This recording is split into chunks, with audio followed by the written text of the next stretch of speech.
Here on Fox Carolina, we have covered a fair share of volcanic eruptions, and the most recent one actually happened in Iceland. Yeah, and now we're digging deeper into exactly what makes them erupt. Fox Carolina First Alert meteorologist Brian Bachman's explaining in this Moment of Science.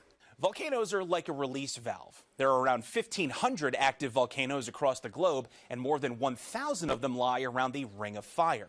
This is where tectonic plates deep in the earth grind together, but the interaction here is a bit different. Subduction zones are regions where Earth's crust dips under itself, melting as it's driven down into the mantle layer below. The newly liquefied magma is lighter than the solid crust above, so all it needs is a weak point to find its way back to the surface. Magma becomes lava once it's topside and creates one heck of a scene, especially in the case of Mount St. Helens, which erupted sideways. Hawaii or La Palma are great examples of volcanic islands, while Africa's Mount Kilimanjaro formed from plates spreading apart, allowing magma to bubble up more gradually. Most volcano-related deaths don't come from lava, but rather cascading rock and ash. These pyroclastic flows can reach speeds of over 400 miles per hour, making it easy to see why so many victims of Mount Vesuvius appeared frozen in time in ancient Pompeii. Volcanic ash also kills crops, halts air traffic, creates acid rain, and can even create its own lightning. Volcanoes aren't only found on Earth either.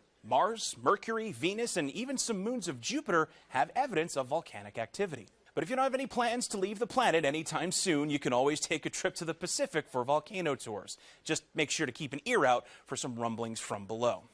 For this week's Moment of Science, I'm Brian Bachman.